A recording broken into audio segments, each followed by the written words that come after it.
Hello guys, welcome back to Academy. This is Pranav Kumar. Today we are going to take a session of economics.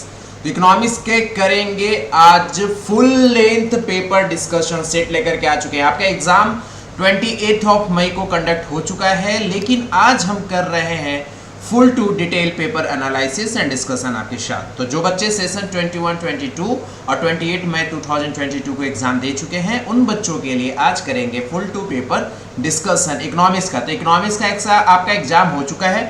आज हम paper discussion करने जा रहे हैं। हाँ, मालूम है कि थोड़ा सा लेट है, लेकिन full detail analysis with detail answer, कितना लेंथ में आंसर लिखना है, कितना टू द पॉइंट आंसर लिखना है, सारी डिटेल रिव्यू के साथ मैं आ गया हूं आपके साथ डिस्कशन करने।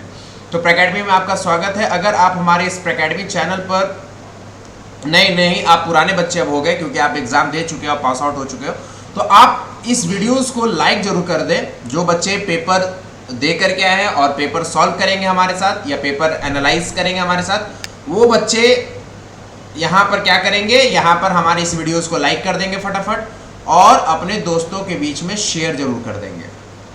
और जो बच्चे जो अभी 12th में गए हैं, अभी 12th में जो बच्चे गए हैं और वो देखना चाहते हैं कि सीबीएसई के क्वेश्चंस पेपर कैसे आते हैं, सीबीएसई में आंसर कैसे दिया जाता है, क्योंकि आप उतने चैप्टर नहीं पढ़े हो, लेकिन आपको एनालिसिस हो जाएगा कि क्वेश्चन कैसे पूछा जाता है, आंसर कैसे देना होता है, ये सारे तमाम चीज़ों को आपको समझना होता है। तो अगर आप समझ रहे हैं और आप 12th में और आप हमारे इस डिस्कशन को देख रहे हैं, तो आपको यहाँ पर बहुत ही फायदा मिलेगा, क्योंकि आपको लेवल पता चलेगा, लिखने का राइटिंग स्किल पता चलेगा। तो ये अनुभव, ये एक्सपीरियंस आपको काम देगा। इससे के लिए अगर आप हमारे इस वीडियोस को देख रहे हैं, जो बच्चे 12th में, वो भी हमारे इस वीडियोस को लाइक कर देंगे, शेयर कर देंगे और जरूर सब्सक्राइब कर दें। सब्सक्राइब करने के साथ साथ डिस्क्रिप्शन बॉक्स में एक टेलीग्राम चैनल का लिंक दिया, वो टेलीग्राम चैनल के लिंक को जरूर ज्वाइन कर ले, क्योंकि वो प्रैकेडमी क्लास 12 का लिंक है। वहां पर तमाम जितने भी बोर्ड के बच्चे जो क्लास 12th में हैं कॉमर्स स्ट्रीम में, वो तमाम सारे बोर्ड के बच्चे वहां पर अवेलेबल हैं, जो हमारे साथ मिलकर क्लास 12th में कॉमर्स स्ट्रीम से अकाउंट, इकोनॉमिक्स, बिजनेस स्टडीज के तमाम पढ़ाई करेंगे। तो चलिए without wasting a time start करते हैं सेशंस को। तो जनरल इंस्ट्रक्शंस को इग्नोर करते हैं, क्योंकि आप करके आए हैं, पढ़ के आए हैं और सैंपल पेपर में हमने डिस्कशन कर लिया। चलिए क्वेश्चन यहाँ से स्टार्ट होता है। इस क्वेश्चन को हम लोग देखते हैं। क्वेश्चन 1 हम लोग देखते हैं कि सबसे पहला क्वेश्चन 1 में और करके पूछा है, ऑप्शनल क्वेश्चन है। आप क्वेश्चन 1 में ए भी बना सकते थे, बी भी बना सकते थे, लेकिन हम दोनों का आंसर करवाएंगे क्योंकि हमें नहीं पता कि आप कौन सा बना रहे हो। तो distinguish between consumption goods and capital goods, consumption goods और कैपिटल गुड्स में डिस्टिंग्विश करना था। एक पॉइंट इसके लिए, एक पॉइंट इसके लिए लिख देते और एक एग्जाम्पल इसका, एक एग्जाम्पल इसका, तो आपको 2 मार्क्स आराम से मिल जाएंगे। ज़्यादा नहीं लिखने की जरूरत है, 2 मार्क्स ही मिलना है, ज़्यादा एनर्जी वेस्ट करने की जरूरत नहीं थी। तो कंजम्पशन गुड वो गुड है जिसमें कंज्यूमर कंज्यूम करता है, और कैपिटल गुड वो है जिसमें हम लोग किसी गुड्स को प्रोड्यूस करते हैं। कंजम्पशन गुड्स वो गुड्स होता है जिसको कंज्यूमर कंज्यूम करता है अपने वांट्स को सेटिस्फाई करने के लिए, तो वो कंजम्पशन गुड्स हो गया। कैपिटल गुड्स क्या आता है? तो कैपिटल गुड्स वो गुड्स होता है जो प्रोड्यूसर यूज करता है। दोनों में अंतर है। कंजम्पशन गुड्स कौन यूज कर रहा है? कंज्यूमर। और कैपिटल गुड्स कौन यूज कर रहा है? प्रोड्यूसर। तो चलिए इसको दिखाते हैं, डिफरेंशिएट कैसे करना था। तो यहाँ पर देखो कि कंजम्पशन गुड क्या है, कंजम्पशन गुड क्या है। तो कंजम्पशन गुड्स में, consumption goods are those good which ready for the consumption, और इसको कौन यूज कर रहा है? कंज्यूमर यूज कर रहा है अपने वांट्स को सेटिस्फाई करने के लिए। एग्जांपल बाइक, कार, कुछ भी ले लो। कैपिटल गुड्स क्या है? तो capital goods are those good which is used by producer. यहाँ पर कौन यूज कर रहा है? प्रोड्यूसर। किसके लिए? प्रोडक्शंस के लिए। और वो एग्जांपल क्या होगा? Plant and machinery. यहाँ 2 मार्क्स आपके हो जाएंगे। यहाँ पर कोई भी ज़्यादा एफर्ट लगाने की जरूरत नहीं पड़ेगी और आपके मार्क्स यहाँ पर बन जाएंगे। चलिए क्वेश्चन 1 का बी देखते हैं। तो यहाँ पूछ रहा है स्टॉक एंड फ्लो। ये दोनों में, ये दोनों जो पॉइंट है, इसमें कौन स्टॉक होगा, कौन फ्लो होगा, इसको समझना जरूरी है। तो पहले स्टॉक एंड फ्लो कौन होगा, कौन नहीं होगा, इसको समझने से पहले ये समझो कि स्टॉक क्या होता है। स्टॉक आपको मैं पढ़ाया हुआ हूँ मैक्रो इकोनॉमिक्स में, बहुत ही अच्छे तरह से some basic concept of macro economics में पढ़ाया था कि स्टॉक जो होता है वो होता है पॉइंट ऑफ टाइम को रिप्रेजेंट करता है। किसको रिप्रेजेंट करता है? पॉइंट ऑफ टाइम को। और फ्लो जो है वो रिप्रेजेंट करता है पीरियड ऑफ टाइम को, पीरियड ऑफ टाइम को। पॉइंट ऑफ टाइम मतलब अभी हम, जैसे फॉर एग्जांपल अभी हम बोल देंगे कि अभी तुरंत बताओ कि तुम्हारे पास कितना स्टॉक है। अभी मैं आपको बोल दूं कि तुरंत बताओ कि अभी तुम्हारे पास कितना स्टॉक है, तुरंत अभी बताओ, तो ये आपको स्टॉक बोलेगा। लेकिन मैं कह दूं कि 1 महीना में कितना स्टॉक है, 1 मंथ में कितना स्टॉक है, तो वो पीरियड ऑफ टाइम को दर्शाएगा जो कि फ्लो हो जाएगा। तो अगर किसी पॉइंट ऑफ टाइम को इंडिकेट किया जा रहा है, मतलब जस्ट अभी तुरंत बताओ, इस डेट को बताओ, आज की डेट में बताओ कि कितना तुम्हारे पास एसेट्स, तो वो स्टॉक को बताएगा। लेकिन जैसे ही कह देगा 1 घंटा, आप जैसे ही कह दे एक पीरियड ऑफ टाइम का बताते हैं जिसमें आवर्स भी आएंगे, जिसमें मेनी ऑफ डेज जाएंगे। जैसे मान लो आपको कहते कि आप पूरे 2 दिन का बताओ कि आप 2 दिन में कितने एसेट्स आपके हैं, तो एक वो पीरियड को डिफाइन करता है। तो याद रखिएगा, पॉइंट ऑफ टाइम स्टॉक बताता है, पीरियड ऑफ टाइम फ्लो बताता है। जो बच्चा पॉइंट ऑफ टाइम को समझ गया वो सही करके आया होगा, जो बच्चा पीरियड ऑफ टाइम समझ के आ गया वो अच्छा किया होगा। तो चलिए इसको देखते हैं। तो पॉइंट ऑफ टाइम आप देखो, पॉपुलेशन ऑफ इंडिया कब पूछा जा रहा है? 31 मार्च 2021। मतलब आपको 31 मार्च 2021 को ही बताना है कि पूरे इंडिया का पॉपुलेशन कितना है। मतलब और कोई दिन नहीं दिया है, 10 दिन का इंटरवल नहीं दिया है, आपको 5 दिन का इंटरवल नहीं दिया है, सिर्फ क्या दिया है? 31 मार्च 2021 को ही बताओ कि इंडिया का पॉपुलेशन कितना है। तो इंडिया का पॉपुलेशन 31 मार्च 21 को जो बताएंगे वो हमारा क्या रिप्रेजेंट करेगा? वो हमारा स्टॉक को रिप्रेजेंट करेगा। किसको रिप्रेजेंट करेगा? स्टॉक को। नीचे क्या है? Domestic income of Indian economy during the fiscal year 2021। Finance fiscal year मतलब वित्तीय वर्ष, फिस्कल ईयर जो है 2021। तो 2021 में आपको बताना है कि इंडियन इकोनॉमी का डोमेस्टिक इनकम कितना रहा होगा। अब ये तो किसी पॉइंट ऑफ टाइम को नहीं रिप्रेजेंट कर रहा है, कोई एक समय को रिप्रेजेंट नहीं कर रहा है, ये पीरियड ऑफ टाइम को रिप्रेजेंट कर रहा है। कैसे सर? सेशन दिया हुआ है 2021, मतलब आपको 1 अप्रैल 2020 से लेकर के 31 मार्च 2021 तक में आपको बताना है कि आपका डोमेस्टिक इनकम कितना रहा होगा। तो ये जो है ये किसको रिप्रेजेंट कर रहा है? ये रिप्रेजेंट कर रहा है पीरियड ऑफ टाइम को रिप्रेजेंट कर रहा है। ये पीरियड ऑफ टाइम रिप्रेजेंट करने के कारण ये फ्लो कहलाएगा। तो पहला आपका फ्लो हो सॉरी दूसरा आपका क्वेश्चन नंबर 1B का दूसरा फ्लो हो जाएगा और पहला स्टॉक हो जाएगा।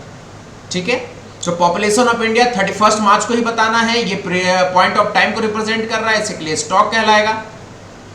डोमेस्टिक इनकम आपको एक पीरियड को दर्शा रहा है जहां पर फिस्कल ईयर 2021 कहा गया है, 1 अप्रैल 2020 से 31 मार्च 2021। तो ये पीरियड ऑफ टाइम को डिपेंड कर रहा है, ये फ्लो कहलाएगा। चलिए अब आते हैं क्वेश्चन 2 में। क्वेश्चन 2 क्या है?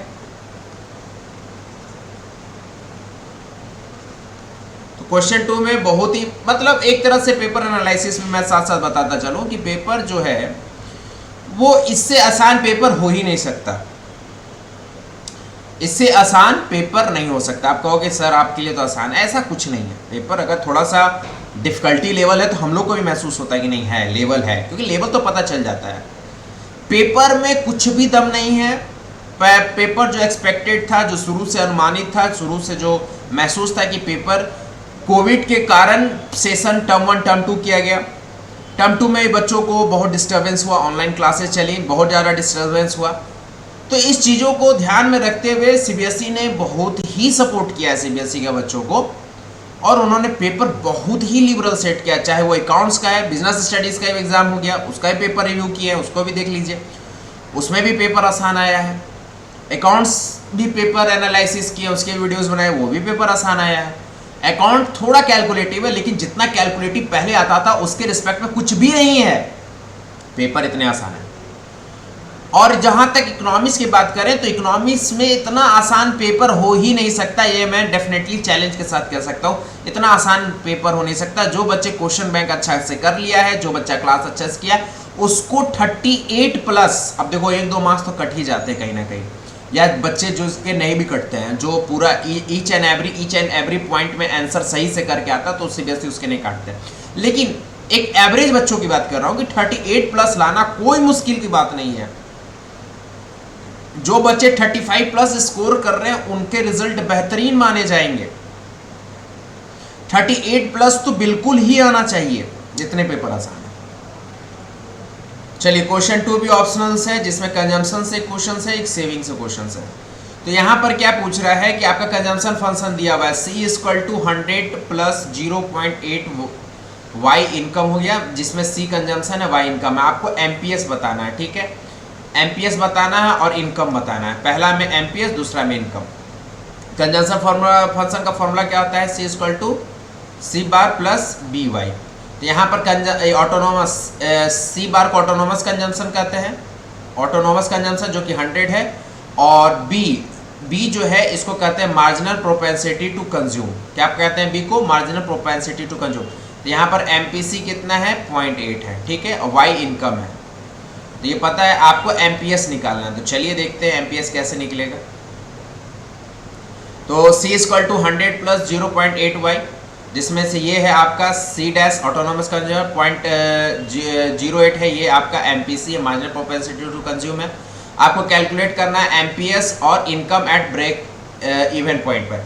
एमपीएस कैसे कैलकुलेट होगा? तो आपको ये पता है, एक फॉर्मूला है आपका MPS plus MPC equal to 1, जिसको मैंने प्रूव भी करवाया था वीडियोस में। तो ये फॉर्मूला जब आगे जाएगा तो एमपीएस एमपीसी को जब हम उधर ले जाएंगे तो 1 माइनस एमपीसी हो जाएगा। और एमपीसी का वैल्यू दिया हुआ है 0.8 दिया गया है। तो एमपीएस इक्वल टू 1 माइनस 0.8 करेंगे तो एमपीएस निकल जाएगा। फिर से सुनिएगा, MPS equal to 1 minus MPC है, एमपीसी का वैल्यू 0.8 दिया गया है। तो यहाँ पर एमपीसी की जगह पर यहाँ पर 0.8 पुट कर देंगे तो एमपीएस इक्वल टू 1 माइनस 0.8, जिसमें एमपीएस का वैल्यू 0.2 आ जाएगा। ये आपका आंसर हो गया एमपीएस का। अब सेकंड में पूछ रहा है income at break even point. Break even point में इनकम होता है, और आपको पता है ब्रेक इवन पॉइंट होता है no profit no loss. Break even का मतलब होता है नो प्रॉफिट नो लॉस का मैटर होता है। तो यहाँ पर क्या होता है, कब इनकम ब्रेक इवन पर आता है, इक्विलिब्रियम पर आता है, जब कंजम्पशन इक्वल टू सेविंग हो, sorry consumption equal to income हो जाए। जब कंजम्पशन इक्वल टू इनकम हो जाता है तब हमारा income at break even point होता है, मतलब जितना कमाए उतना का खा गए, कोई सेविंग नहीं है। तो यहाँ पर क्वेश्चंस क्या था आपका कि जैसे आप देखो यहाँ तो मैंने एमपीएस निकाला, अब तो हमको इनकम निकालना है with the help of this consumption function C equal to 100 plus 0.08 Y. यही कंजम्पशन फंक्शन यहाँ पुट किए, C equal to 100 plus 0.8 Y. अब हमको निकालना है इनकम, और ये ब्रेक इवन पॉइंट पर है जहाँ पर कंजम्पशन इक्वल टू इनकम हो जाएगा। इसी के लिए हमने क्या किया है, सॉरी माय डियर स्टूडेंट। तो यहाँ पर क्या हुआ, सी इक्वल टू वाई हुआ, इसके जगह पर हमने क्या किया, सी के जगह पर वाई लगा दिया। Y equal to 100 plus 0.8 Y, जो काम हमने यहाँ पर किया। अब इसको भैया, अब तो यहाँ पर बच्चों का खेल है, मेन तो यहाँ तक समझना था। अब कैलकुलेशन है, कैलकुलेशन कर लेंगे। तो Y equal to 100 plus 0.8 Y हो गया। 0.8 वाई इधर जाएगा तो Y minus 0.8 Y equal to 100 हो जाएगा। माइनस करेंगे तो 0.2 वाई इंटू 100 हो जाएगा। वाई इक्वल टू करेंगे तो 100 डिवाइडेड बाई 0.2 मतलब 500 आपका आंसर आ जाएगा इनकम का। तो जो बच्चों का 500 आ गया है और एमपीएस 0.2 आया है तो वो चेक कर लेंगे, उनके 2 मार्क्स यहाँ पक्का हो जाएगा। 2 ही मार्क्स है ना, हाँ 2 मार्क्स आपके यहाँ पर पक्के हो जाएंगे। तो 2 मार्क्स आपके पक्के हो जाएंगे, 0.2 और यहाँ पर 500। ये आप मिलाते चलेंगे, देखते चलेंगे। अगर कोई भी कन्फ्यूज़न आ रहा है, कोई भी आपको लग रहा है कि नहीं सर आप कैसे बताए समझ में नहीं आया है, या आंसर में कहीं कॉन्ट्राडिक्शंस आ रहा है, तो आप कमेंट जरूर करिएगा। चलिए देखते हैं। अब ये बी, जो बच्चों ने बी सॉल्व किया उसको देखते हैं। यहाँ पर सेविंग फंक्शन का फॉर्मूला दिया हुआ है, S for saving, Y is a national income, और investment expenditure I equal, investment कितना है, एक्सपेंडिचर 4000 करोड़ इन इकोनॉमी है। Calculate the equilibrium of level of income. यहाँ पर क्या है, इक्विलिब्रियम लेवल ऑफ इनकम निकालना है। इक्विलिब्रियम लेवल ऑफ इनकम मतलब यहाँ पर सेविंग इक्वल टू इन्वेस्टमेंट। जब सेविंग इक्वल टू इन्वेस्टमेंट होता है तो यहाँ पर इक्विलिब्रियम लेवल अप्रोच होता है। जब सेविंग किसके बराबर हो जाए, इन्वेस्टमेंट के बराबर हो जाए, तो यहाँ पर इक्विलिब्रियम लेवल मैच करता है। ठीक है, तो चलिए देखते हैं कि कैसे सॉल्व करेंगे। हमको निकालना है इनकम एट इक्विलिब्रियम लेवल। चलिए देखते हैं इनकम एट इक्विलिब्रियम लेवल कैसे निकलेगा। तो आपके पास सेविंग फंक्शन क्या दिया हुआ है, S equal to -60 plus 0.1 Y, और इन्वेस्टमेंट दिया हुआ है 4000 crore. Income at equilibrium level का मतलब होता है एस इक्वल टू आई, मतलब saving is equal to investment, saving is equal to investment. ये इसका मतलब होता है income at equilibrium level. The saving equal to investment होता है, तो सेविंग का फंक्शन, सेविंग फंक्शन जो हमने क्वेश्चंस में है उसको फिर से लिख लेंगे, S equal to -60 plus 0.1 Y. अब सेविंग इक्वल टू इनकम होता है, इन्वेस्टमेंट होता है, तो इन्वेस्टमेंट 4000 करोड़ यहाँ पर दिया हुआ है। तो सेविंग का जगह पर हम लोग 4000 करोड़ ले लेंगे। क्यों? क्योंकि सेविंग इक्वल टू इन्वेस्टमेंट होता है, मतलब इन्वेस्टमेंट 4000 करोड़ है तो सेविंग भी 4000 करोड़ है। इससे हमें पता चल गया कि सेविंग का वैल्यू हमें कितना रखना है, 4000 करोड़ रखना है। 4000 यहाँ लिख दिए इक्वल टू -60 प्लस 0.45। फिर कैलकुलेशन बच्चों वाला आप यहाँ पर करेंगे तो 60 इधर चला जाएगा तो 4000 प्लस 60 हो जाएगा 0.1y हो जाएगा, 4060 हो जाएगा 0.1y हो जाएगा, y equal to 4060 divided by 0.1, तो आपका 40,000 40,600 मतलब आपका इनकम कितना आ जाएगा 40,600। तो जो बच्चों को 40,600 आ रहा है वो बच्चे हंसी खुशी यहाँ पर 2 मार्क्स लेकर के चले जाएंगे।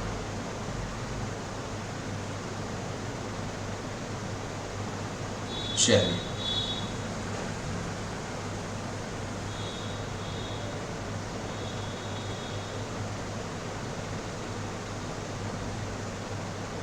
चलिए नेक्स्ट क्वेश्चंस की ओर मूव ऑन करेंगे। तो नेक्स्ट क्वेश्चंस क्या है, नेक्स्ट क्वेश्चन क्या है, क्वेश्चन नंबर 3 है।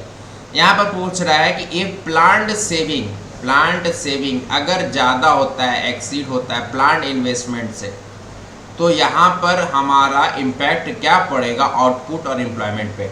व्हेन सेविंग एक्सीड इन्वेस्टमेंट, तो इसका प्रभाव आउटपुट और एम्प्लॉयमेंट पर क्या पड़ेगा। चलिए इसको देख लेते हैं। तो सबसे पहला प्रभाव यहाँ पर ये समझना है कि when your saving is exceed या ग्रेटर देन इन्वेस्टमेंट, यहाँ इसका मतलब होता है यहाँ पर aggregate supply is greater than aggregate demand. यहाँ पर मतलब क्या होगा, aggregate supply is greater than aggregate demand. Aggregate demand यहाँ पर कम होने के कारण यहाँ पर डिमांड डेफिसिट कर जाएगा, तो यहाँ पर डेफिसिट डिमांड हो जाएगा। जब डिमांड डेफिसिट कर जाएगा तो कोई भी प्रोडक्शन करना सही रहेगा, आप बताओ। जब हमारे मार्केट में चीज़ों का डिमांड गिर जाता है तो उस चीज़ों का प्रोडक्शन हम कर देते हैं बंद। तो डू नॉट, यहाँ पर आंसर क्या आ जाएगा, do not start the production till, कब तक, till saving do not reach equilibrium level. जब तक सेविंग इक्विलिब्रियम लेवल तक नहीं पहुंच जाए तब तक आपको कोई भी प्रोडक्शन नहीं करना है। मतलब S इक्वल टू आई जब तक नहीं हो जाए तब तक प्रोडक्शन आपको स्टार्ट नहीं करना है। जब तक AD इक्वल टू एस नहीं हो जाए तब तक आपको प्रोडक्शन नहीं चालू करना है। यही कह रहा है कि जब सेविंग ज़्यादा हो जाए इन्वेस्टमेंट से, तो सेविंग जब ज़्यादा हो जाएगा इन्वेस्टमेंट से, दैट्स मीन्स कि aggregate supply is greater than aggregate demand. This is means यहाँ पर डेफिसिट डिमांड हो गया है। देखो कैसे लिंक हो रहा है, when saving is greater than investment, इसका मतलब हो गया एरो, देखो एरो मैंने किया, aggregate supply is greater than aggregate demand. और यहाँ पर इसका मतलब होता है डेफिसिट डिमांड। और डेफिसिट डिमांड जब होगा, जब डिमांड डेफिसिट हो जाएगा तो प्रोडक्शन नहीं होता है, तो यहाँ पर कोई प्रोडक्शन चालू नहीं होगा। कब तक नहीं चालू होगा, तब तक चालू नहीं होगा जब तक सेविंग इक्विलिब्रियम लेवल तक नहीं पहुंच जाए। सेविंग इक्विलिब्रियम लेवल पहुंचने का मतलब S इक्वल टू आई ना हो जाए और AD इक्वल टू AS जब तक ना हो जाए तब तक नहीं होगा। ठीक है, नेक्स्ट क्वेश्चन जो है वो भी उसी तरह से है, आप ये करें या और में करें। यहाँ पर भी वही है कि when planned saving shortfall of planned investment, मतलब यहाँ पर कह रहा है कि when saving is less than I. ऊपर तो ग्रेटर देन पूछ दिया, यहाँ लेस देन पर पूछ दिया। तो जब लेस देन हो जाएगा तो इसका इम्पैक्ट आउटपुट और एम्प्लॉयमेंट पर क्या पड़ेगा। तो चलिए कहानी घूमेगा।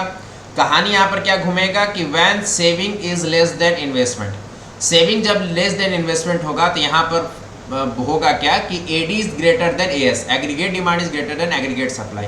तो यहाँ पर aggregate demand greater than aggregate supply होता है तो इसको हम कहते हैं एक्सेस डिमांड। इसको क्या कहते हैं हम लोग, एक्सेस डिमांड। जब एक्सेस डिमांड होगा तो भैया हमें प्रोडक्शन ज़्यादा करना होगा, क्योंकि सीधा सा बात है, मान लो किसी चीज़ का डिमांड ज़्यादा मार्केट में है। जैसे एक समय जब आया था, जब कोविड हुआ था तो सैनिटाइजर का डिमांड एक बैग बढ़ गया था। अभी तो नहीं है, अभी आप जाओगे सैनिटाइजर खरीदने मिल जाएगा, इजिली अवेलेबल है, प्राइस भी ज़्यादा नहीं देना पड़ेगा। लेकिन जब कोविड पीक पर चला गया था, लोग अवेयर नहीं थे कि उनको सैनिटाइजर भी लेना है, तब जब पीक पर कोविड चला गया तो लोग सैनिटाइजर खरीदना मार्केट से शुरू कर दिए, एक्सेस डिमांड हो गया, एक बैग डिमांड राइज कर गया। तो जब एक बैग डिमांड राइज हो जाता है तो क्या होता है, प्रोडक्शन आपको हाई लेवल पर करना होता है। तो यहाँ पर therefore it needs to start the production, it need to start the production का मतलब यहाँ है कि प्रोडक्शन को और विस्तृत पैमानों पर करने की जरूरत है, till it does not reach the equilibrium level, जब तक इक्विलिब्रियम लेवल पर नहीं रीच कर जाए, मतलब S इक्वल टू आई ना हो जाए और AD इक्वल टू AS जब तक ना हो जाए तब तक आपको ये काम करते रहना है। तो और में है भैया, या तो आप ये आंसर लिखोगे, चाहे ये आंसर लिखोगे, ये भी लिखोगे तो 2 मार्क्स, ये भी लिखोगे तो 2 मार्क्स। ऑप्शनल था, किसी का भी आप आंसर दे सकते थे, लेकिन क्वेश्चन बहुत अच्छे दिमाग से पूछा। ऊपर में पूछ दिया S ग्रेटर देन आई, ए में क्वेश्चन नंबर 3 का ए में S ग्रेटर देन आई पूछ लिया, और क्वेश्चन नंबर 3 का भी मैं एस लेस देन आई पूछ लिया, मतलब दोनों कॉन्सेप्ट एक साथ डाल दिया और में डाल दिया। जो बच्चा जिस कॉन्सेप्ट को जानता है उस बच्चा उस कॉन्सेप्ट को लिख सकता है, लेकिन यहाँ पर दोनों कॉन्सेप्ट का नॉलेज होना चाहिए। जब तक दोनों कॉन्सेप्ट का नॉलेज नहीं होगा तब कोई एक क्वेश्चन पर अटेम्प्ट करना मुश्किल हो सकता है। चलिए, तो यहाँ तक मैक्रो इकोनॉमिक्स का सिलसिला चला, यहाँ पर मैक्रो इकोनॉमिक्स तक सिलसिला चला। अब आगे इंडियन इकोनॉमिक्स की बारी है। अब आगे आपका क्वेश्चन 4 I.E मतलब इंडियन इकोनॉमिक्स। इंडियन इकोनॉमिक्स में क्वेश्चंस क्या पूछा गया है, बहुत ही आसान क्वेश्चन पूछा गया। पूछ रहा है worker working in formal sector earn more then informal sector, मतलब सीधा सीधा बोल रहा है कि फॉर्मल सेक्टर में काम करने वाले जो मजदूर हैं वो इनफॉर्मल सेक्टर में काम करने वाले मजदूर से ज्यादा कमाता है। मतलब फॉर्मल सेक्टर में काम करने वाला जो वर्कर है, मजदूर है, वो ज्यादा कमाता है इनफॉर्मल सेक्टर में काम करने वाले मजदूर की तुलना में। इसको एक्सप्लेन कीजिए कि क्या ये आर्गुमेंट वैलिड है। बिल्कुल वैलिड है। फॉर्मल सेक्टर में काम करने वाला मजदूर को सारी तरह की सुविधाएं मिलती है। क्या क्या मिलती है? सबसे पहला बात तो कि रेगुलर पेमेंट मिलता है, ठीक है, और सब अलाउंसेस मिलते हैं, और सब बहुत सारे बेनिफिट्स मिलते हैं। साथ साथ उनको पीएफ का भी पैसा कटता है जो बाद में उनके रिटायरमेंट के दाम में उनको मिलता है। तो ये सब सारे रूल जो फॉलो होते हैं वो किस में होता है? फॉर्मल सेक्टर में होता है। किस में होता है? फॉर्मल सेक्टर में ये सब रूल फॉलो होता है। इनफॉर्मल सेक्टर में ये सब कोई रूल फॉलो नहीं होता है। इनफॉर्मल सेक्टर में लोगों को रेगुलर पेमेंट नहीं मिलेगा, 6 महीना पर मिलेगा, साल भर पर मिलेगा, कितने कितने दिन पेंडिंग होगा, कोई अलाउंसेस नहीं मिलेगा, कोई बेनिफिट्स नहीं मिलेगा, कोई पीएफ का पैसा नहीं कटेगा। मतलब कोई तरह की सुविधाएं इनफॉर्मल सेक्टर के वर्कर को कोई भी सुविधाएं नहीं मिलेगा, जैसे रेगुलर पेमेंट नहीं मिलेगा, अलाउंसेस नहीं मिलेगा, बेनिफिट्स नहीं मिलेगा, पीएफ नहीं कटेगा। तो ये सब सुविधा इनफॉर्मल सेक्टर को नहीं मिलता है, लेकिन फॉर्मल सेक्टर वाले लोगों को बहुत सारी सुविधाएं मिलता है, जैसे regular payment, allowances, benefits, PF का पैसा कटना, बहुत सारी चीज़। तो वही मैंने लिखा है कि worker working in formal sector earn more than in the informal sector because, कारण क्या है? Formal sector worker get regular income, उनको रेगुलर इनकम मिलता है, and they do not have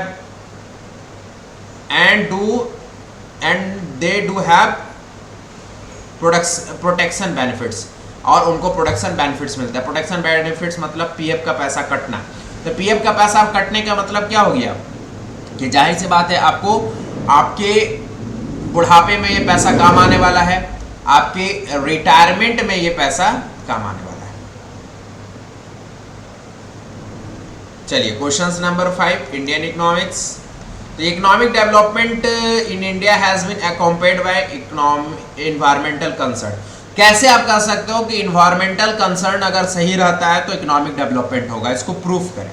इसको प्रूफ करने के लिए आपको एक दिमाग में वर्ड आना चाहिए जो आप पढ़े भी हैं, सस्टेनेबल डेवलपमेंट। क्या पढ़े हैं? Sustainable development. सस्टेनेबल डेवलपमेंट का मतलब क्या होता है कि हमारे नेचर एक तरह से रिसोर्स के रूप में काम आते हैं। हमारा नेचर एक तरह का रिसोर्स है जिससे हम लोग इकोनॉमिक अर्न करते हैं और बहुत सारी सुविधाएं और बहुत सारे बेनिफिट्स जनरेट करते हैं। तो ये सच है कि economic development is accompanied by environmental concerns. Environment से इकोनॉमिक डेवलपमेंट जुड़ा हुआ है। तो do you agree with this statement? तो yes, I agree with this statement. Give the valid reason. Okay, yes I agree with the statement. What are the valid reason? तो valid reason सुनिए। Economic development accompanied by the environmental concern, it means we should aware of sustainable development. Economic development environmental concern के कारण हो पा रहा है, इसका मतलब है कि हम लोग सस्टेनेबल डेवलपमेंट को लेकर के सीरियस हैं और ये अच्छी बात है। What are the certain reasons that we are going to concern with economic development with environmental concern? तो environment perform crucial function for economic development. Economic development के लिए एनवायरमेंट बहुत सारी चीज़ें करती हैं, जिससे हमें ये पता चलता है कि economic development is accompanied by environmental concern. क्या करती है? सप्लाइंग ऑफ रिसोर्सेज हमें मिलती हैं, बहुत सारे फर्नीचर्स, बहुत सारे औषधि, बहुत सारे फ्रूट्स, बहुत सारी चीज़ें वहाँ से मिलती हैं। एसिमुलेटिंग द वेस्टेज को एसिमुलेट करने का भी काम करता है environment. And sustenance of life को एक लंबे प्लेटफॉर्म से एक लंबे जीवन काल तक चलाने में भी मदद करता है। तो this is the reason of economic development which concern with the environment development. तो इन्वायरमेंट से हमें इकोनॉमिक डेवलपमेंट होता है, ये सच्चाई है। और this are the certain 3 point which we indicate and as a reason that we should explain at easy way that the economic development accompanied by environmental concern. Next, question 6. Question 6 Indian economics, what is gaya ki in the late 1970 China population growth rate had sharply declined as compared to India. अब आप इसको समझाओ कि 1970 में China का population दम हार्सली decline, sharply decline क्यों होता है। रीज़न भी बताना है, इसका इम्पैक्ट भी बताना है। चलिए आइए बहुत अच्छे से समझेंगे reason and impact. Question number 6, तो what are the reason and what are the impact. तो सबसे पहले आप समझिए कि 1970 में शार्पली पॉपुलेशन डिक्लाइन चाइना में क्यों किया। What are the reason and impact. तो the dramatically decline in fertility rate, जाहिर सी बात है सरकार वहाँ पर ये वार्निंग दे दी वहाँ के पब्लिक को कि आपको वन चाइल्ड पॉलिसी रूल को पालन करना होगा। Are you must know that China is a communist country. China is a communist country, one party rule का देश है, वन पार्टी रूल का देश है। हमारे यहाँ डेमोक्रेटिक नहीं है कि जहां पर अगर सरकार कह दे कि आपको एक बच्चा रखना है तो सब कोई आंदोलन करने के लिए आ जाएंगे, सड़क घेर लेंगे, माननीय प्रधानमंत्री के सड़क को घेर करके एक साजिश रच सकते हैं। ऐसे लोग आपको यहां पर मिल सकते हैं because we live in so called democratic country. लेकिन चाइना में ऐसा नहीं है। China is a communist country, one party rule. अगर बात नहीं सुनोगे तो सीधा ठोक दिए जाओगे। There is a no media, there is a no public stunt, there is a no human right. आपको सरकार की बातें सुनना पड़ेगा। तो सरकार ने ऐलान कर दिया one child policy rule. One child policy rule मतलब एक बच्चा रखना होगा। यह पॉलिसी धड़ल्ले से सरकार के द्वारा लागू हुआ और लोगों ने फॉलो किया। फॉलो करना चाहो तो भी नहीं ठीक है, नहीं करना चाहो भी ठीक है, लेकिन तुम्हें करना पड़ेगा। जिस कारण से ड्यू टू दिस रीजन 1970 में चाइना का पॉपुलेशन शार्पली डिक्लाइन करते चला गया। तो dramatically decline in the fertility rate. Fertility rate तो कम होगा जब हमें कह दिया कि भैया हमें एक चाइल्ड पॉलिसी लागू कर दिया, तो जाहिर सी बात है वहाँ के लोग का फर्टिलिटी रेट जाहिर से डिक्रीज कर जाएगा। बच्चे नहीं हो रहे हैं तो जाहिर सी बात है फर्टिलिटी रेट डिक्रीज कर रहा है। तो dramatically decline in fertility rate is at least to a certain extent attribute to China populations policy. इसको चाइना पॉपुलेशन पॉलिसी कहते हैं, जिसमें which is known as one child policy. तो चाइना पॉपुलेशन पॉलिसी है ये, जिसमें एक बच्चा रखना है, जिसको हम और भी अलग भाषाओं में कह सकते हैं वन चाइल्ड पॉलिसी। इसका इम्पैक्ट क्या पड़ा? China population policy has clearly played a major role in decreasing the fertility level. However the demographer मतलब जो पॉपुलेशन पर स्टडी करने वाला व्यक्ति है, वो प्रिडिक्ट मतलब अनुमान किया that if one child policy were to achieve the complete success. The one child policy मतलब एक बच्चा का जो पॉलिसी बनाया था चाइना, इन्होंने सक्सेस गेन कर लिया। सक्सेस ये गेन किया कि भारत अब पूरे दुनिया का सबसे लार्जेस्ट पॉपुलेशन रखने वाला देश बन गया। पहले चाइना था, चाइना कंट्रोल कर लिया, भारत आगे चल रहा है।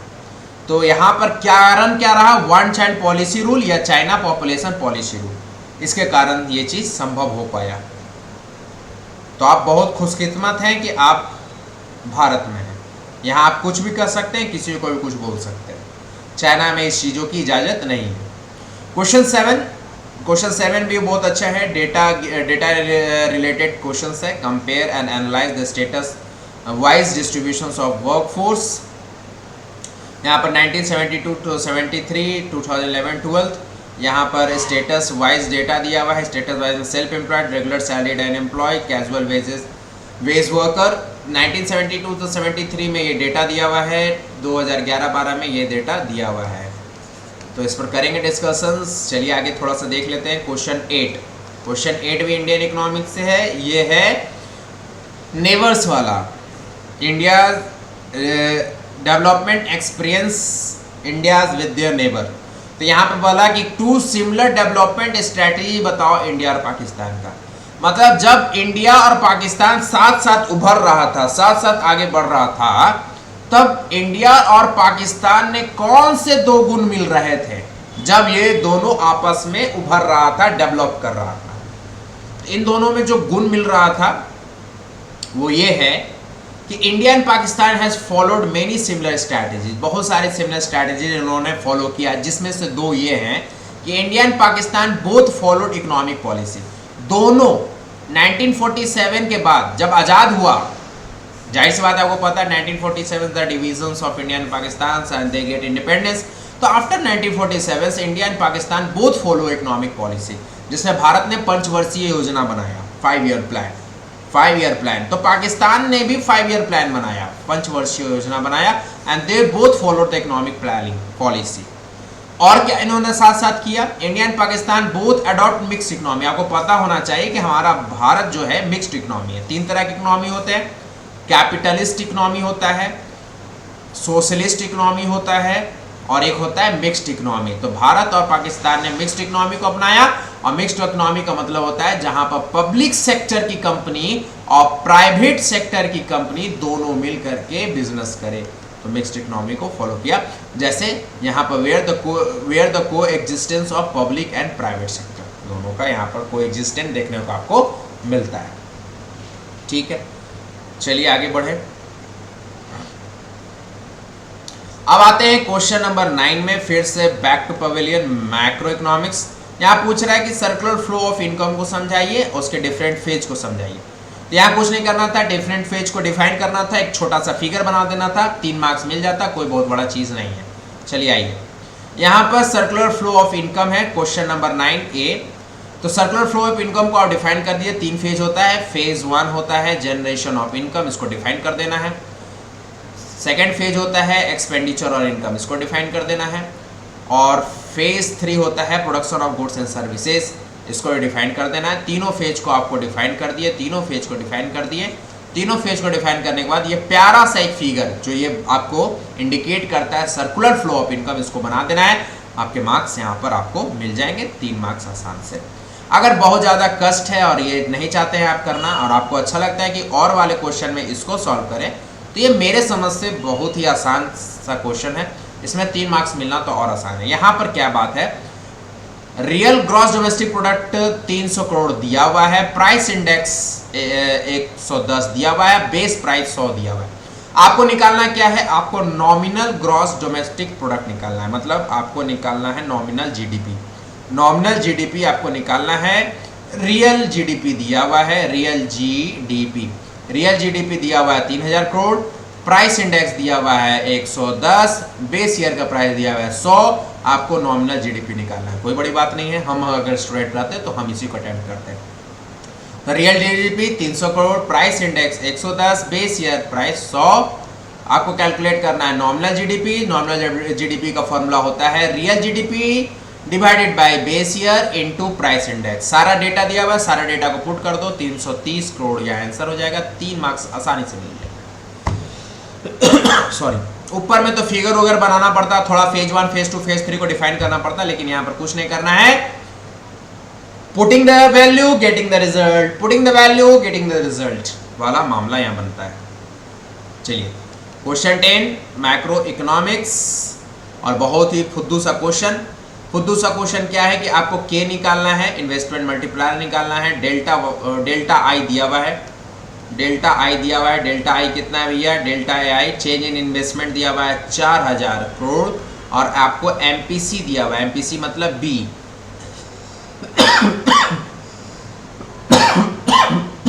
सॉरी एमपीसी दिया हुआ है 0.5। आपको के निकालना है, चलिए निकालते हैं।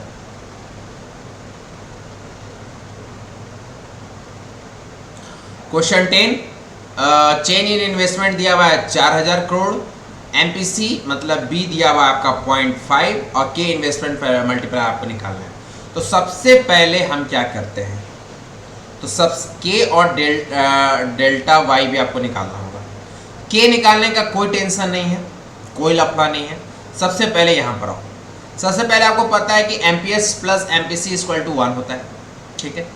फिर MPS equal to 1 minus MPC होता है, बिल्कुल। एमपीसी दिया हुआ है 0.5, बिल्कुल पुट कर दिए, एमपीएस निकल गया 0.5, मतलब एमपीसी भी 0.5, एमपीएस भी 0.5, जाहिर सी बात है दोनों 0.5 रहेगा ही। जब एमपीएस निकल गया तो एक के का एक फॉर्मूला और है, के का दो फॉर्मूला है, एक फॉर्मूला होता है K equal to delta Y by delta I, और एक फॉर्मूला है K equal to 1 divided by 1 minus MPC. अब इस फॉर्मूला पर आएंगे तो हमें के मिल जाएगा, बहुत आसानी से के मिल जाएगा क्योंकि डेटा हमें अवेलेबल हो चुका है। K equal to 1 divided by 1 minus MPC करेंगे तो 1 एमपीसी जो हमारा है वो कितना है 0.5, कितना है 0.5। तो एमपीसी तो पहले से दिया हुआ था, फटाक से ना हम लोग के निकाल देते, के निकालने में कोई परेशानी नहीं था। तो 1 डिवाइडेड बाई 1 माइनस एमपीसी कर दिए, तो 1 डिवाइडेड बाई 1 माइनस 0.5, तो 1 डिवाइडेड बाई 0.5, तो यहाँ पर के इक्वल टू 2 आ गया। एक आंसर यहाँ मिल गया। अब हमें डेल वाई निकालना है, तो डेल वाई के लिए तो कोई टेंशन नहीं है। अब ये फॉर्मूला पर आ जाओ, पहले ये फॉर्मूला लगाएं, अब सेकंड फॉर्मूला से डेल वाई निकल जाएगा, तो K equal to delta Y by delta I. अब के पता चल गया, के 2 है, डेल्टा आई आपको पता है 4000 करोड़, नीचे 4000 करोड़ डाल दिया, ऊपर डेल वाई डाल दिया, डेल वाई इक्वल टू क्या हो जाएगा 4000 करोड़ इंटू 2 मतलब 8000 करोड़। तो आपका आंसर आ गया। तो कितने आसान आंसर हैं, कितने आपको लग रहा है कि कोई भी सॉल्यूशन बहुत ज़्यादा टफ है, बहुत ज़्यादा ट्रिकी है, कुछ नहीं है, कुछ नहीं, पेपर का कोई भी लेवल नहीं है, कुछ लेवल नहीं है, रहता तो जरूर हम बोलते हैं। चलिए क्वेश्चन नंबर 11, क्वेश्चन नंबर 11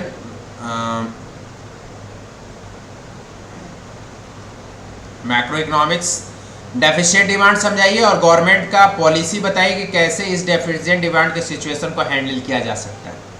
तो पहले बताइए डेफिशिएंट डिमांड होता क्या है, फिर ये बताइए कि गवर्नमेंट के कौन से पॉलिसी को अगर हम लागू करते हैं तो हमारा डेफिशिएंट डिमांड का सिचुएशन हैंडल हो सकता है। We are going to correct the situation of deficient demand. तो हम लोग चलिए इस चीज़ों को देखते हैं। पहले डेफिशिएंट डिमांड होता है क्या, उस चीज़ों को समझते हैं। तो deficient demand refers to a situation, deficient demand refers to a situation where aggregate demand is less than aggregate supply.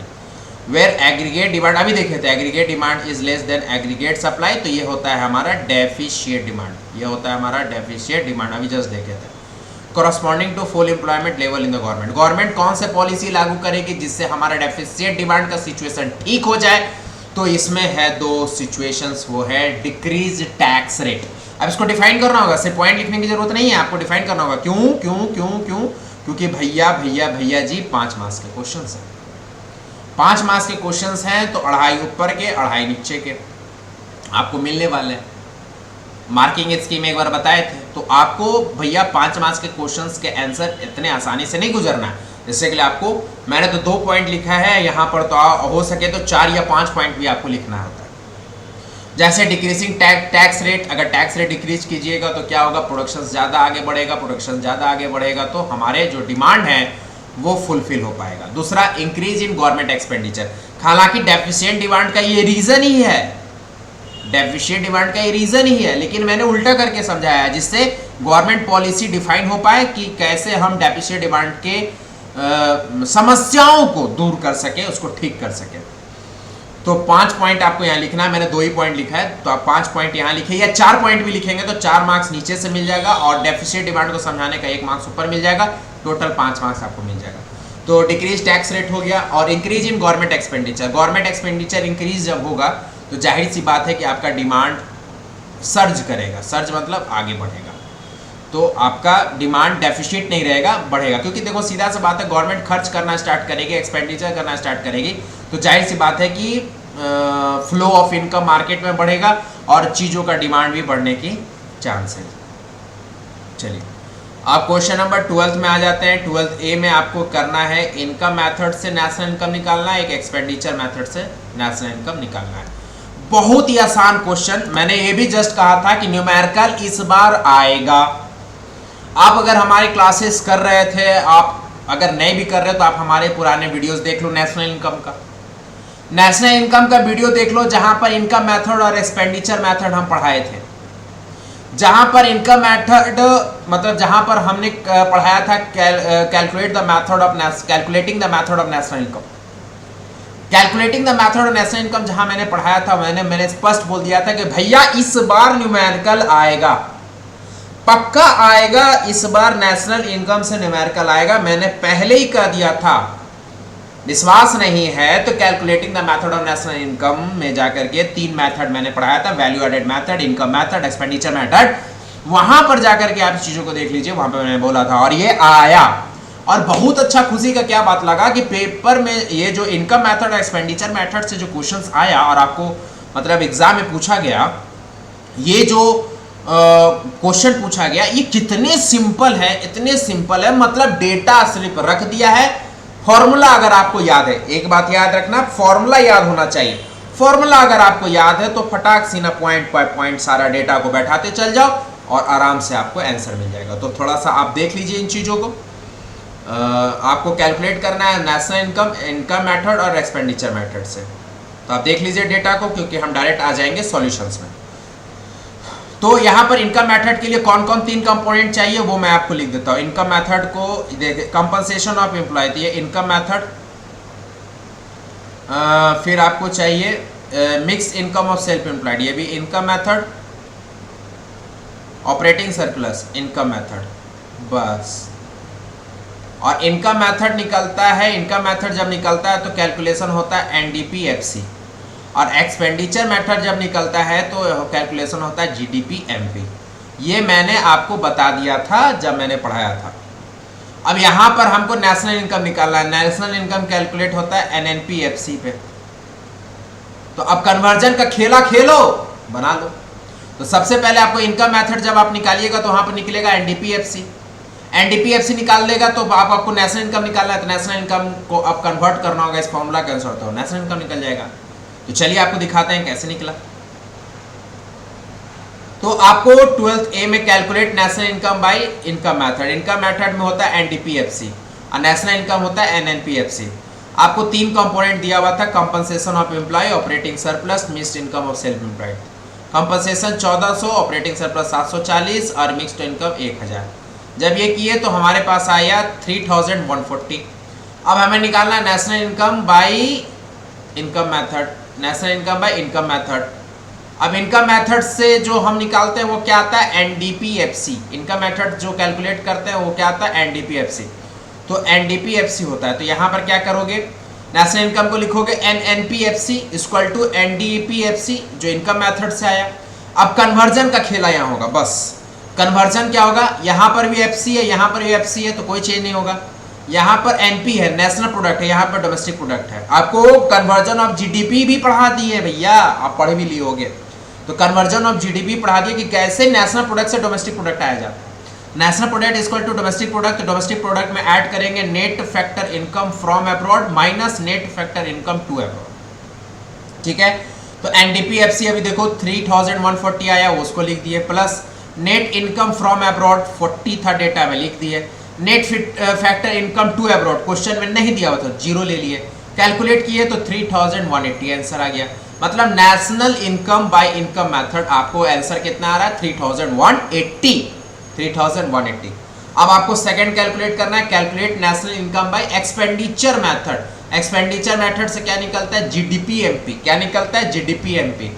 National income निकालने के लिए हमें चाहिए एनएनपी-एफसी। तो चलिए पहले जीडीपी-एमपी निकाल लेंगे, तब एनएनपी-एफसी निकलेगा।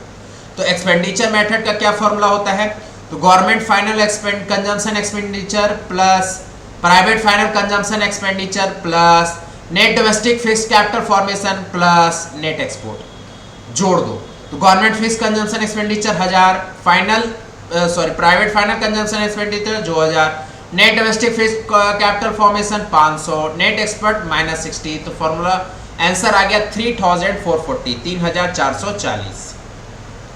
अब हमें नेशनल इनकम निकालना है तो NNP FC, NNP FC equal to GDP MP, GDP MP minus, अब यहाँ पर कन्वर्जन करेंगे तो यहाँ पर एफसी है, यहाँ पर एमपी है। तो एफसी क्या होता है, FC equal to MP minus NIT होता है। तो यह एमपी माइनस एनआईटी हो गया। और यहाँ पर नेशनल प्रोडक्ट है या डोमेस्टिक प्रोडक्ट है, तो अभी जस्ट हमने बोला national product equal to domestic product plus NFI from abroad minus NFI to abroad. चलो एनएफआई फ्रॉम -2 है ही, डोमेस्टिक प्रोडक्ट में ये है ही। अब यहाँ पर क्या है, ये नेशनल प्रोडक्ट है, ये नेट है, ये ग्रॉस है। तो फॉर्मूला क्या होता है, net equal to gross minus depreciation. तो यहाँ पर ग्रॉस माइनस डेप्रिशिएशन है ही, सब एक साथ लिख दिए। तो नेट में क्या कर दिया, डेप्रिसिएशन लेस हो रहा है, plus NFIA from abroad -2 abroad, फिर MP यहाँ पर है -NIT। सारा क्वेश्चन में डेटा दिया मैं भर दूँ। GDP MP 3440, depreciation -100, NFIA from abroad +40, 2 abroad है ही नहीं, 0, NIT तो 150 माइनस, कैलकुलेट करके आया 3230। 3230 आपका क्या आ गया, national income by expenditure method. और इसी के और में है आपको ऑपरेटिंग सरप्लस निकालना। चलिए पहले क्वेश्चंस देख लेते हैं।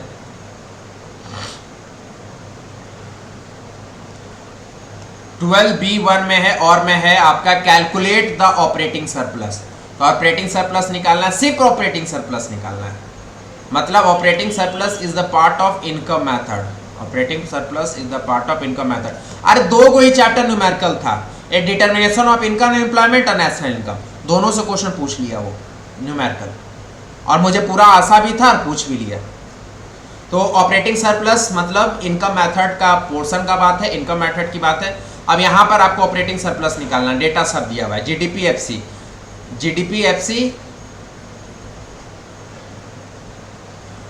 FC दिया हुआ है। चलो एक,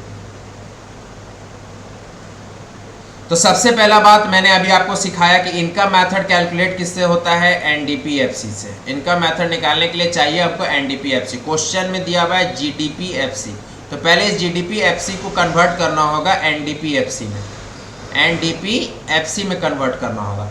जब इसको कन्वर्ट कर लेंगे तब फॉर्मूला लगाएंगे इनकम मेथड का, वो तीनों, कंपनसेशन ऑफ एम्प्लॉय। चलिए यहाँ पर सिखाते हैं, पहले तो कन्वर्ट करेंगे, कैलकुलेटिंग द ऑपरेटिंग सरप्लस। इसको करने से पहले तो हमें क्या क्या दिया हुआ है, GDPFC 650, subsidy 50, consumption of fix capital 100, indirect tax 200, consumption of employ 300, ये दिया हुआ है। तो सबसे पहले GDPFC को हमको कन्वर्ट करना होगा NDPFC में। कैसे कन्वर्ट होगा, NDPFC equal to GDPFC minus consumption of fix capital. Consumption of fix capital को डेप्रिसिएशन बोलते हैं, लेकिन इकोनॉमिक्स के भाषा में डेप्रिसिएशन नहीं बोलते हैं, उनको बोलते हैं कंजम्पशन ऑफ फिक्स कैपिटल। अब GDPFC 650 दिया हुआ है और कंजम्पशन ऑफ फिक्स कैपिटल 100 दिया हुआ है, तो NDPFC 550 आ गया, मतलब इनकम मेथड आ गया। अब NDPFC आने का मतलब क्या हो गया कि हमें इनकम मेथड आ गया, इनकम मेथड निकल गया, क्योंकि इनकम मेथड को ही हम लोग क्या बोलते हैं, NDPFC। अब NDPFC इनकम मेथड का फॉर्मूला लगाएंगे, तो NDPFC इक्वल टू होता है कंजम्पशन ऑफ एम्प्लॉय, देखिए ध्यान से, consumption of employ plus operating surplus plus mixed income of self employed. अब NDPFC 550 हो गया, कंजम्पशन ऑफ एम्प्लॉय 300 दिया हुआ था, ऑपरेटिंग सरप्लस तो निकालना है, इसलिए वैल्यू x है। Mix income of self employed 0 रखिए, क्योंकि डेटा कुछ भी दिया हुआ नहीं है। अब क्या करेंगे, x को निकालने के लिए क्या करेंगे, 550 550 में 300 माइनस करेंगे तो 250 आ जाएगा, और ये 250 क्या है आपका ऑपरेटिंग सरप्लस आ गया। खेल खत्म, तमाशा बंद। चलिए सेकंड क्या है, यहाँ पर आपको बताना, net factor income from abroad का 3 कंपोनेंट। 3 मार्क्स का है तो 3 कंपोनेंट पूछ रहा है भैया, चलिए कोई बात नहीं, तो बता दीजिए कितने हैं कंपोनेंट।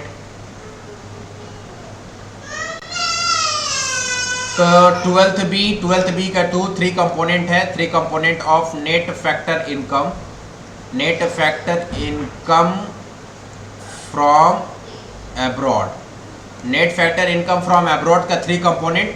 तो पहला कंपोनेंट है आपका compensation of employ, second component है net income on property plus entrepreneurship, और थर्ड कंपोनेंट है नेट रिटर्न अर्निंग। ये 3 कंपोनेंट है, इसको हम लोग देख लिए। नेक्स्ट एक केस सोर्स बेस्ड क्वेश्चन है, केस स्टडी आ गया भैया। BST कब से बन गया इकोनॉमिक्स, सॉरी इकोनॉमिक्स कब से बन गया BST, तो ये है केस स्टडी, इसको आप आराम से पढ़ ले। इससे रिलेटेड 2 क्वेश्चंस पूछा गया है, 13A और 13B। 13A में पूछा गया है कि आपको आउटलाइन करना है 2 step involve bye NITI Aayog index इन अटेनिंग सस्टेनेबल डेवलपमेंट। ये 2 पॉइंट जो आपको आउटलाइन करना है, ये पैराग्राफ से करना है। इकोनॉमिक्स टाइम्स का खबर है 2021 23 नवंबर। तो BST का इतना ज्ञान दे चुके हैं कि पैराग्राफ से कैसे क्वेश्चंस आउटलाइन करके कैसे आंसर देना है, बिजनेस स्टडीज़ के आप पेपर भी कर रखे हो, बिजनेस स्टडीज़ से आपको इतना ज्ञान हो चुका है कि कैसे इसके पेपर्स कैसे अटेम्प्ट करना होता है इसके क्वेश्चंस, तो आपको इसका पता है। फिर भी आप क्वेश्चंस मैं बता दूं, सॉरी आंसर मैं बता दूं। पहला 2 आंसर्स ये है, इसको थोड़ा सा आप देख लीजिएगा। इसमें दो आउटलाइन करना है, वो 2 आउटलाइन मैंने करके यहाँ पर रख दिया है। तो 13 का ये आंसर बनेगा। तो ओवरऑल, तो चलिए ओवरऑल पूरा पेपर डिस्कशन हमने कर लिया जो हमें करना था। तो ओवरऑल पूरा पेपर डिस्कशंस कर लिया। तो Pracademy पर आपको इस सेट, जो सेट आपका आज डिस्कस किए हम, और जिन बच्चों के पास ये सेट है तो वो अच्छे से इस वीडियोस को देख लें, 1-2 बार देख लें। अगर कहीं भी कोई परेशानी या कोई पंगा होता है तो कमेंट बॉक्स में जरूर कमेंट कर देना। तो चलिए Pracademy को सपोर्ट कीजिए। और जो भी 12th में बच्चे अभी हैं, 12th में अभी जो बच्चे हैं, आप देख लो क्वेश्चंस कैसे पूछा जाता है, कैसे आंसर स्किल होता है, राइटिंग मतलब कैसे राइटिंग करना होता है, कैसे एक तरीका होता है लिखने का पेपर्स, इस चीज़ों को समझोगे। तो Pracademy के इस वीडियोस को फटाफट लाइक कर दें, शेयर्स कर दें अपने दोस्तों के बीच में, ताकि जा कर के आंसर बच्चे मिला पाएँ, वो लोग आंसर आपस में मिला पाएँ। तो इस वीडियोस को फटाफट लाइक कर दो, शेयर कर दो अपने दोस्तों के बीच में, सब्सक्राइब जरूर कर दो।